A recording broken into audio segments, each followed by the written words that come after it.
At 03:45 hours on July 10, 1943, Private First Class James Elmo Jones stood in the door of a C-47 transport aircraft over the southern coast of Sicily. The aircraft was flying at 300 feet above the Mediterranean, so low that Jones could see individual whitecaps on the waves below. The red light above the door bathed everything in crimson. Jones was 22 years old, from Tupelo, Mississippi, a replacement in the 505th Parachute Infantry Regiment, 82nd Airborne Division. This was his first combat jump.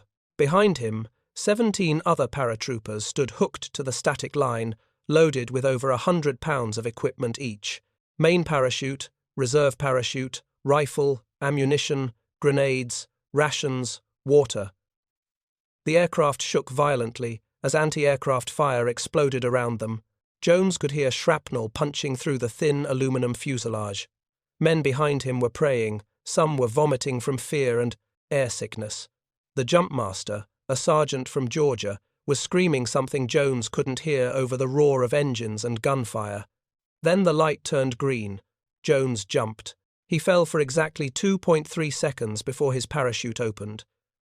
The shock of the canopy deploying felt like being kicked by a mule. Before he could even look up to check his chute, before he could grab his risers to steer, before he could do anything they'd trained him to do for 6 months at Fort Benning, he hit the ground. 2.3 seconds in the air. That's all. He landed in an olive grove, crashed through branches, slammed into the earth so hard it knocked the wind from his lungs. Around him, other paratroopers were hitting the ground like sacks of grain thrown from a truck. No time to prepare for landing. No time to see where they were going. No time to aim for clear areas or avoid obstacles. Just jump, count to 2, hit the ground. Jones rolled to his feet, fumbling for his rifle. His right ankle screamed with pain, probably sprained or broken, but the adrenaline masked the worst of it. He could hear German machine guns firing, could see tracers cutting through the darkness, could hear men shouting in English and German and Italian all at once. He had no idea where he was, where his unit was, or what he was supposed to do next. But he was alive, and he was on the ground, and the Germans had not shot him out of the sky during his descent. That's what mattered, because 18 months earlier, when the United States Army first formed its airborne divisions in 1942, doctrine stated that paratroopers would jump from 1,200 feet, giving them 45 to 50 seconds of descent time to steer their chutes, identify landing zones, and prepare for impact. At 300 feet, there was no time for any of that. Just gravity, terror, and the ground rushing up faster than the human mind could process. The decision to jump at 300 feet, instead of 1,200, wasn't made lightly. Wasn't made because commanders were reckless with their soldiers' lives. It was made because jumping at 1,200 feet had proven to be a death sentence against a prepared enemy. And the story of how American paratroopers learned that lesson cost hundreds of lives and changed airborne warfare forever. The United States Army created its first parachute infantry unit in 1940, years after Germany had already demonstrated the tactical value of airborne forces. The Germans had used paratroopers to seize Fort Eben-Emael in Belgium in 1940, had dropped them into Norway, had perfected techniques that seemed revolutionary. American military observers studied these operations carefully, interviewed German prisoners, analyzed intelligence reports. What they learned formed the basis of American airborne doctrine. Paratroopers would jump from aircraft flying at 1,200 feet altitude. At that height, a soldier's parachute would deploy fully, giving him 45 to 50 seconds of controlled descent. During that time, he could steer his parachute using the risers, could identify landmarks below, could aim for clearings and avoid obstacles like trees, buildings, or water. Most importantly, he had time to prepare for landing, time to get into the proper position with feet and knees together, knees slightly bent, ready to execute a parachute landing fall that would distribute impact across his body and minimize injury. The 1,200-foot jump altitude was based on careful calculations, too low, and parachutes wouldn't have time to fully deploy, or soldiers wouldn't have time to use their reserve chutes if their main chute malfunctioned, too high, and aircraft would be vulnerable to anti-aircraft fire for longer periods, and paratroopers would drift further from their intended landing zones in any wind. 1,200 feet seemed like the perfect compromise between safety and tactical effectiveness. American paratroopers trained extensively at this altitude. Fort Benning, Georgia, became the home of Army airborne training. Every soldier went through jump school, 5 jumps from 1,200 feet. They learned to exit the aircraft properly, to check their canopy, to steer using the risers, to prepare for landing, to execute the parachute landing fall. The training was thorough, systematic, designed to turn regular infantry into elite airborne soldiers who could deploy anywhere, anytime, behind enemy lines. The psychological aspect was carefully managed. Jumping from an aircraft is fundamentally unnatural, triggers every survival instinct humans possess. The training built confidence gradually. Tower jumps from 34 feet, then from 250 feet. Finally, the actual parachute jumps from aircraft. By the time a soldier made his 5th jump and earned his wings, he was confident in the equipment, confident in the procedure, ready for combat. Or so, everyone thought. If you're enjoying this deep dive into the story, hit the subscribe button and let us know in the comments from where in the world you are watching from today. The theory behind 1,200-foot jumps made perfect sense in training. In combat, against a real enemy, the theory would prove catastrophically wrong. But in 1942, as the first American Airborne Divisions formed and trained, nobody knew that yet. The 82nd Airborne Division, activated at Camp Claiborne, Louisiana in August 1942, became the first American Airborne Division. Major General Matthew Ridgway commanded. The division drew soldiers from across the Army, volunteers who wanted to be paratroopers, who wanted the extra $50 per month jump pay, who wanted to be part of something elite. They trained intensively, physical conditioning, weapons training, small unit tactics, and of course, parachute jumps, always from 1,200 feet. The 101st Airborne Division activated shortly after, in August 1942, at Camp Claiborne. Major General William Lee commanded. Like the 82nd, the 101st was built from volunteers, men who wanted to prove themselves as elite soldiers. The competition between the two divisions was fierce, friendly, but intense. Both trained to the same standard, both jumped from 1,200 feet, both believed they were ready for combat. The first test of American airborne forces in combat came in North Africa in November 1942 during Operation Torch.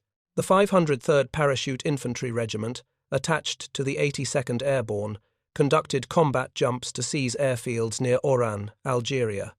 The jumps were mostly unopposed. The Vichy French forces defending Algeria offered limited resistance. The paratroopers jumped from 1,200 feet, landed successfully, seized their objectives. The operation was declared a success.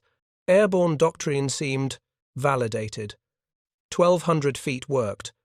But North Africa wasn't a real test. The 503rd had jumped against minimal opposition, landed in areas where the enemy wasn't expecting them, faced soldiers who weren't particularly motivated to fight. Nobody shot at them during their descent. Nobody had machine guns positioned to cover their landing zones. It was an administrative jump with occasional gunfire, not a combat jump against a determined enemy. The real test came 6 months later in Sicily. Operation Husky, the invasion of Sicily in July 1943, was the largest amphibious assault attempted by the Allies to that point in the war. The plan called for American and British forces to land on the southern coast of Sicily, drive north, capture the island, and use it as a base for operations against mainland Italy. Airborne forces would play a critical role. The 82nd Airborne Division would conduct multiple combat jumps to seize key objectives inland from the beaches, disrupting Italian and German defences, opening routes for the invasion forces. The division's commander, General Ridgway, was confident. His paratroopers were trained, equipped, ready. They'd proven themselves in North Africa. Sicily would be more difficult, certainly, but nothing they couldn't handle. The plan for the first jump, the night of July 9th into July 10th, called for the 505th Parachute Infantry Regiment to seize the high ground near the town of Gela. They'd jump from 1,200 feet, assemble on the ground, capture their objectives before dawn. 3,400 men, in 226 C-47 aircraft. It should have worked. The weather that night was terrible. High winds, scattered clouds, poor visibility. The C-47 pilots, many flying in combat for the first time, struggled to maintain formation.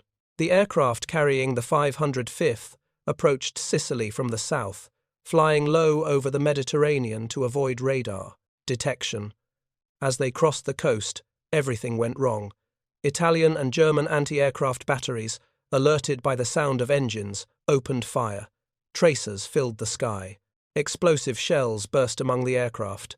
The C-47 pilots, trained to maintain steady course and altitude for the paratroopers, suddenly found themselves in a killing zone. Some pilots maintained course, some took evasive action, some climbed, some dove, some broke formation entirely.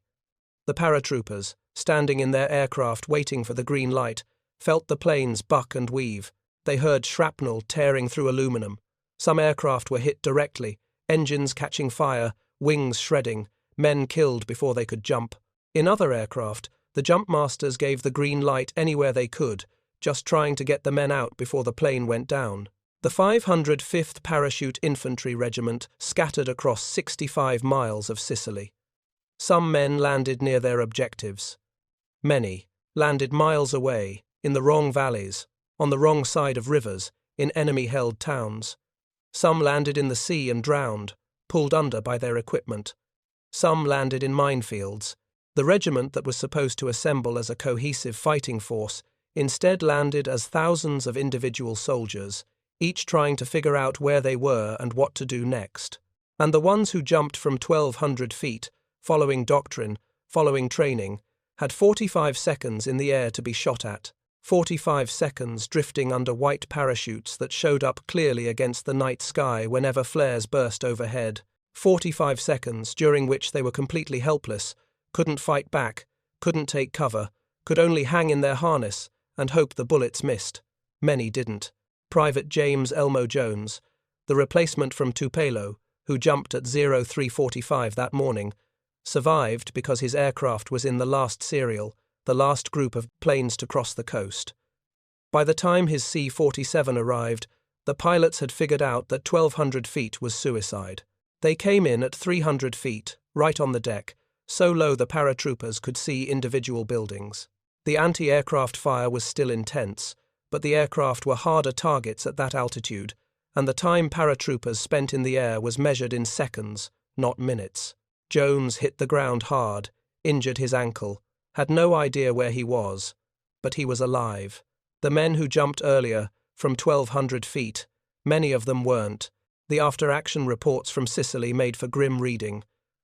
The 505th Parachute Infantry Regiment suffered approximately 23% casualties in the first 48 hours, some from the drop itself, some from combat on the ground, but many from being shot during their descent. The men who survived told consistent stories, hanging helpless in the air while machine guns fired at them, watching tracers come up from below, hearing bullets snap past, seeing other paratroopers killed in their harnesses, bodies hanging limp under fully deployed chutes. The 1,200-foot jump altitude that seemed so safe in training had become a death trap in combat. General Ridgway, reading the reports, ordered an immediate review of jump procedures. The conclusion was obvious. Against a prepared enemy, against an enemy who knew airborne forces were coming and had positioned anti-aircraft weapons to cover likely landing zones, jumping from 1,200 feet gave the enemy far too much time to aim and fire. Paratroopers needed to get to the ground faster, much faster. The second major airborne operation in Sicily came 4 days later on the night of July 13th into July 14th. The 504th Parachute Infantry Regiment would jump to reinforce positions near Gela. This time, the pilots received explicit instructions. Fly low. 300 to 400 feet maximum. Get the paratroopers to the ground as fast as possible. The jump altitude was cut by 75%, based on the hard lessons learned 4 days earlier. The 504th's jump was more successful in terms of casualties during descent, but the operation still went badly for other reasons. The C-47 aircraft approaching Sicily flew over the Allied invasion fleet. American and British naval vessels, having been attacked by German aircraft earlier that day, were trigger-happy. When they heard aircraft engines overhead, they opened fire. 23 C-47 seconds were shot down by friendly fire. 318 American paratroopers were killed by American and British guns. It was one of the worst friendly fire incidents of the entire war. But the men who survived the friendly fire and managed to jump did so from 300 feet, and most of them reached the ground alive.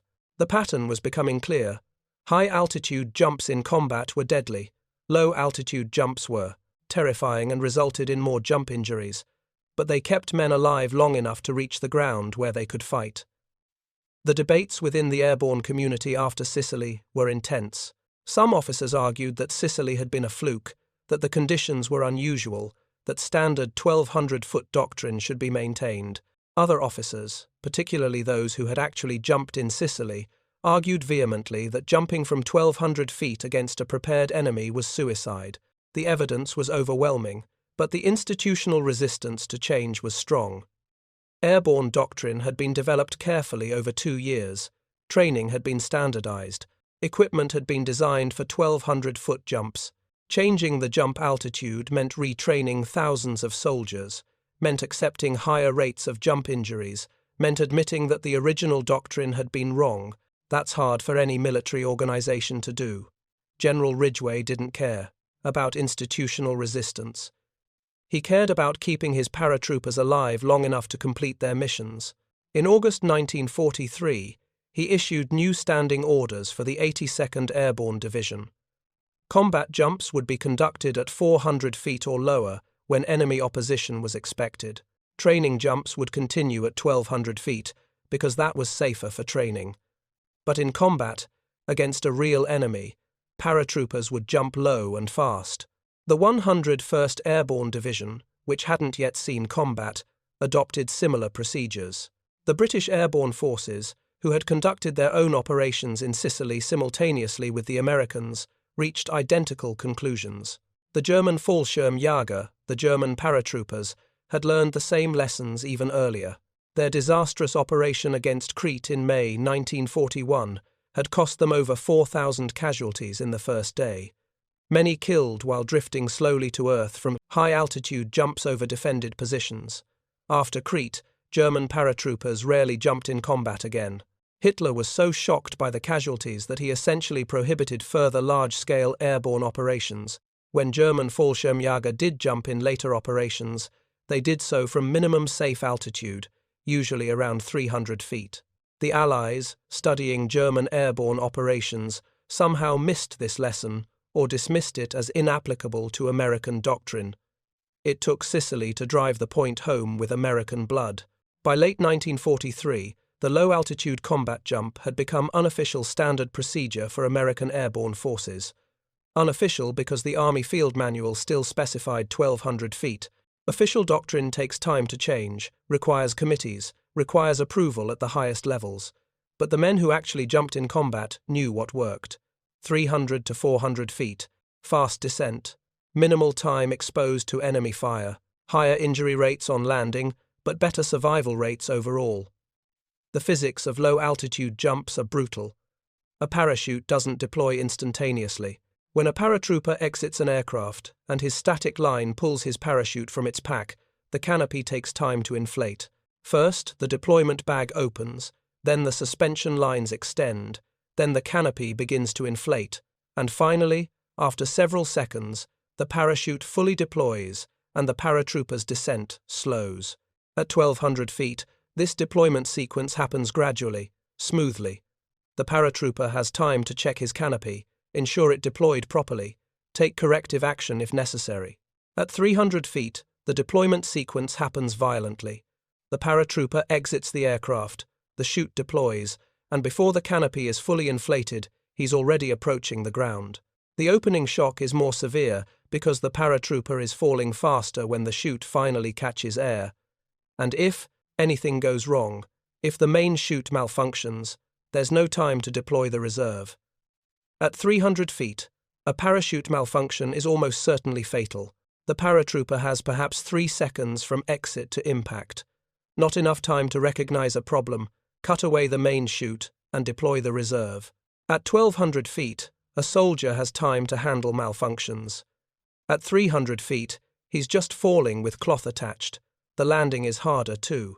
At 1,200 feet, a properly deployed parachute slows the paratroopers' descent to approximately 13 miles per hour. That's still a hard landing, equivalent to jumping off a 10-foot wall, but it's survivable with proper technique. At 300 feet, because the parachute doesn't have time to fully slow the descent, the impact velocity is higher, 18 to 20 miles per hour, sometimes more. That's equivalent to jumping off a 15-foot wall or being in a car crash at 20 miles per hour. Jump. Injuries skyrocketed with low-altitude jumps. Sprained ankles, broken legs, compression fractures of the spine all became much more common. Medical officers treating paratroopers after low-altitude combat jumps reported injury rates of 15 to 20%, compared to 5 to 8% for training jumps at 1,200 feet. But here's what mattered. Injury rates went up, casualties from enemy fire during descent went down, and injured soldiers on the ground could still fight. Dead soldiers hanging in parachutes could not. The training for low-altitude jumps was psychological as much as physical. At Fort Benning, paratroopers still made their qualification jumps from 1,200 feet because that was safer for training.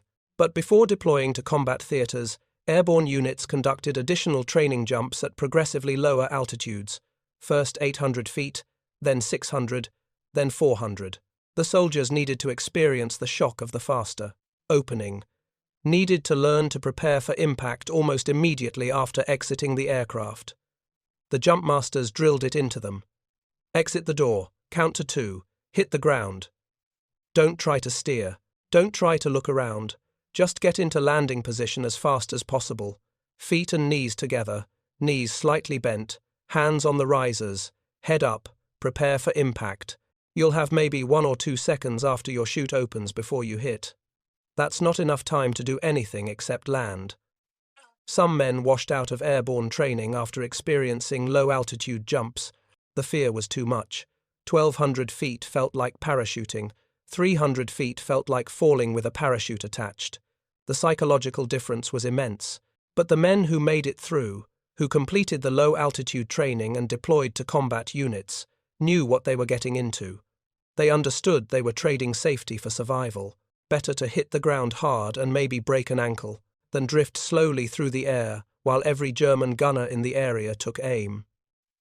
As 1943 turned into 1944, American airborne divisions prepared for the largest operation yet, the invasion of France, D-Day.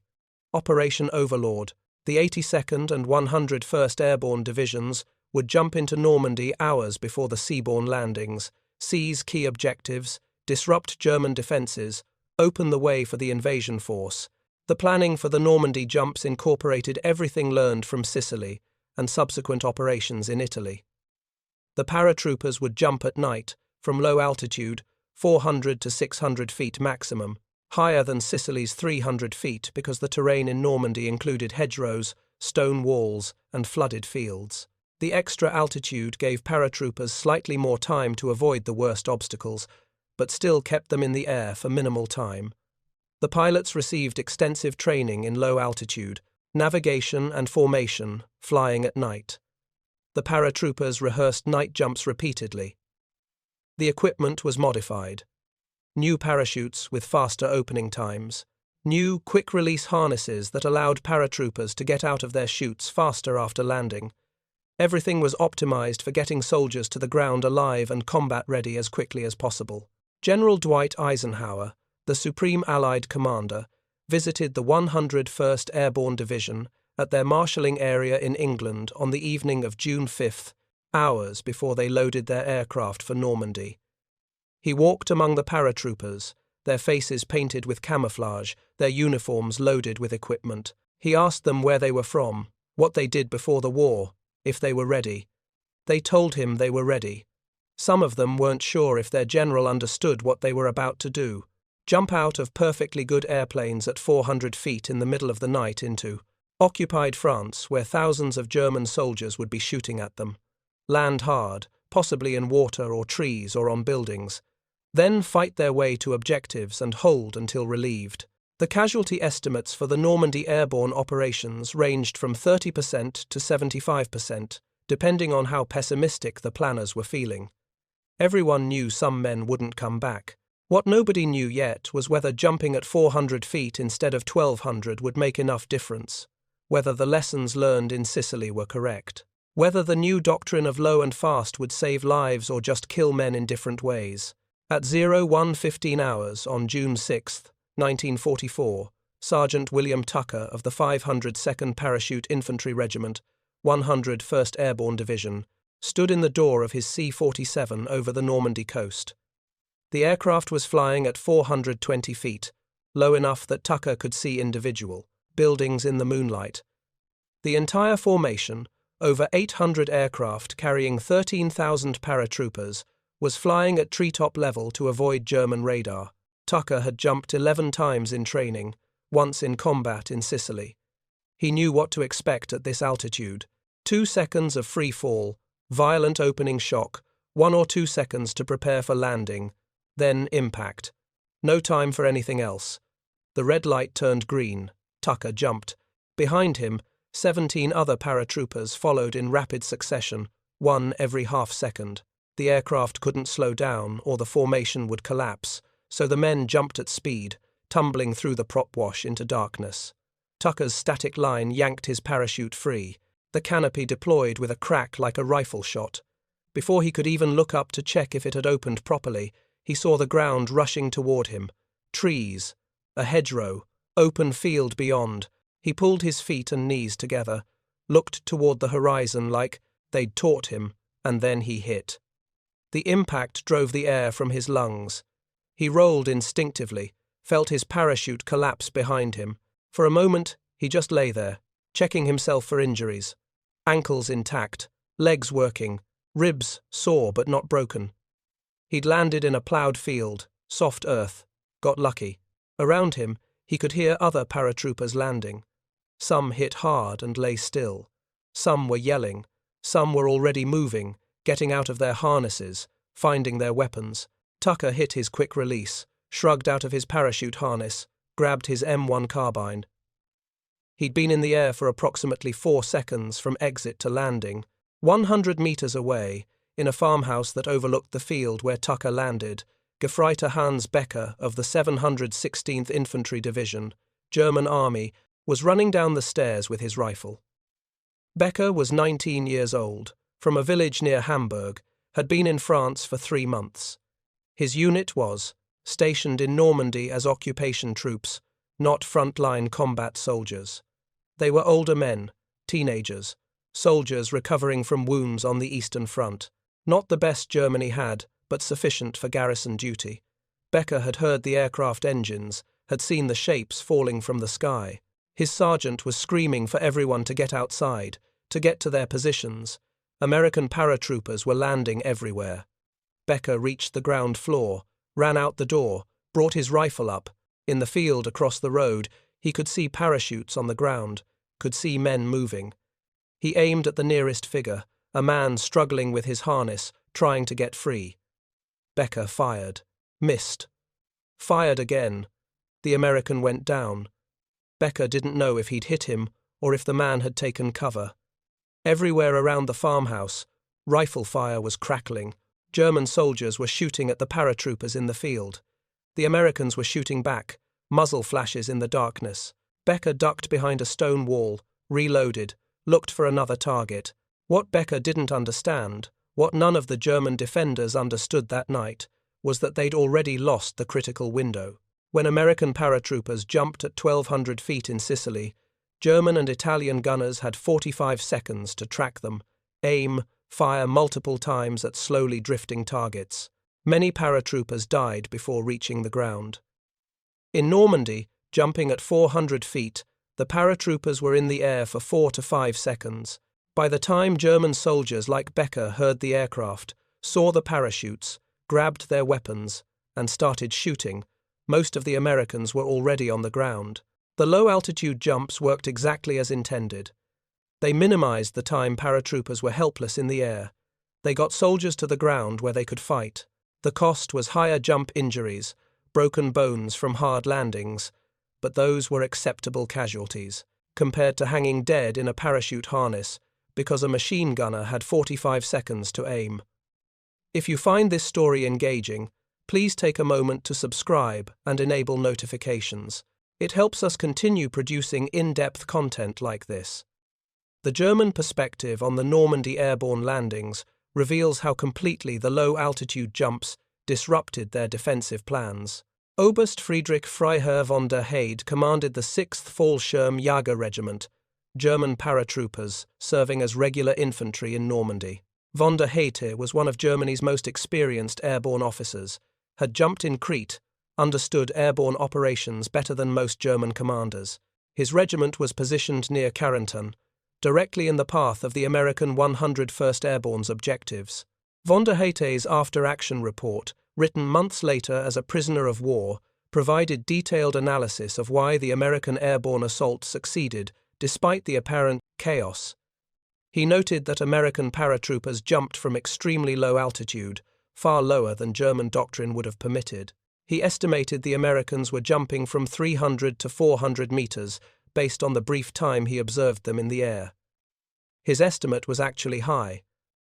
Most Americans jumped from 400 feet or less. Von der Heyde wrote that his soldiers reported seeing parachutes open and men hitting the ground almost immediately, sometimes within seconds.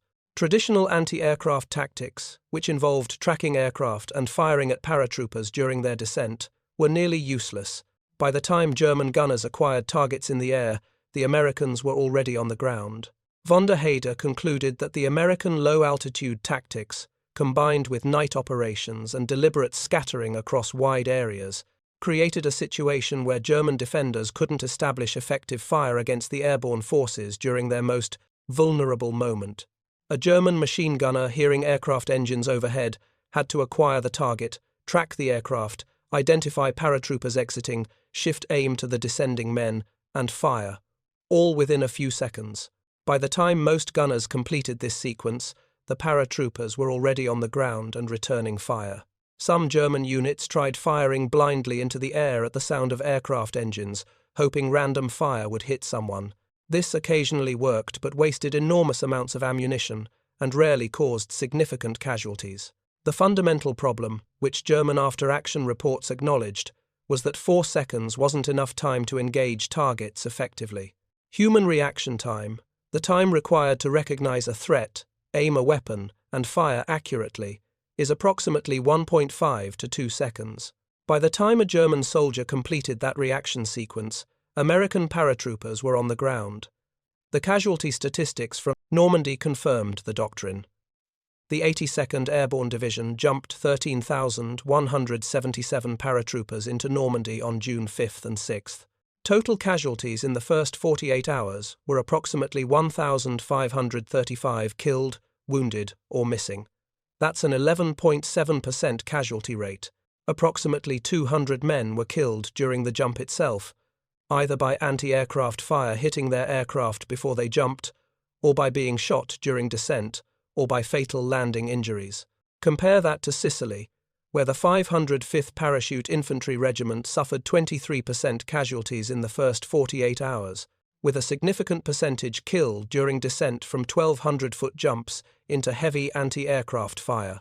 The Normandy casualty rate was roughly half the Sicily rate, despite Normandy being a much larger and more complex operation against more numerous German defenders. The difference was the jump altitude. The statistical analysis done after the war confirmed what field commanders had known since Sicily. Paratroopers jumping from 300 to 400 feet against prepared enemy defenses had survival rates approximately 60% higher than paratroopers jumping from 1,200 feet. The injury rate from hard landings was approximately double, but injured soldiers could often still fight, and most injuries healed. Dead soldiers stayed dead. The human cost of learning this lesson was measured in the casualties of Sicily. The 505th Parachute Infantry Regiment, jumping at 1,200 feet in the early Sicily drops, lost approximately 80 men killed during descent. Those 80 soldiers died, proving that high-altitude jumps in combat were suicide. Their deaths purchased the knowledge that saved thousands of lives in subsequent operations. The post-war development of American airborne doctrine incorporated everything learned during World War II. The Army officially adopted 400 feet as the minimum combat jump altitude in 1946. Training protocols were revised to emphasize low-altitude operations. The T-10 parachute, developed during the war but not fielded until after, became standard issue. It had a larger canopy, faster opening, better stability, specifically designed for jumps below 600 feet. American airborne forces jumped at low altitude in every subsequent conflict: Korea, Vietnam, Grenada, Panama, Iraq. The doctrine, established in 1943, proven in Normandy and Market Garden, remained standard procedure. Jump from the minimum altitude necessary to ensure parachute deployment. Get to the ground, fast. Accept the hard landings. Stay alive. The final accounting of American airborne operations in World War II shows the effectiveness of low-altitude tactics. Approximately 110,000 American paratroopers made combat jumps in Europe, the Pacific. Total casualties during parachute descent, from enemy fire and jump injuries combined, were approximately 6,500. That's a 5.9% casualty rate during the jump phase. If American paratroopers had continued jumping at 1,200 feet throughout the war, using the casualty rates from early Sicily operations as a baseline, the projected casualties during descent would have been approximately 15,000. The switch to low-altitude jumps, despite higher injury rates, saved an estimated 8,500 American lives. Those 8,500 men who survived low-altitude jumps went on to fight across Europe, to hold Bastogne, to cross the Rhine, to liberate concentration camps, to accept German surrenders. Many returned home, raised families, built careers, lived full lives. They survived because men were willing to jump from 300 feet into darkness, accepting broken bones and terror in exchange for the chance to reach the ground alive. The Germans couldn't shoot them before they landed because there wasn't time. 4 seconds from exit to impact. 4 seconds during which German soldiers were still reacting, still bringing weapons to bear, still acquiring targets. 4 seconds that passed before most German gunners could fire a single aimed shot, and by the time they did fire, the Americans were already on the ground, organized, fighting back. That's the truth about 300-foot combat jumps. They didn't make paratroopers invulnerable. They didn't eliminate casualties. They simply compressed the moment of maximum vulnerability into a time frame so brief that enemy defenders couldn't exploit it effectively. The innovation was accepting that compression, accepting the terror and injury that came with it, in exchange for survival. The men who made those jumps proved the doctrine worked. They paid in pain and fear, and sometimes in blood. But they survived. They reached the first, ground alive. And in the end, that's what mattered. Thank you for watching. For more detailed historical breakdowns, check out the other videos on your screen now, and don't forget to subscribe.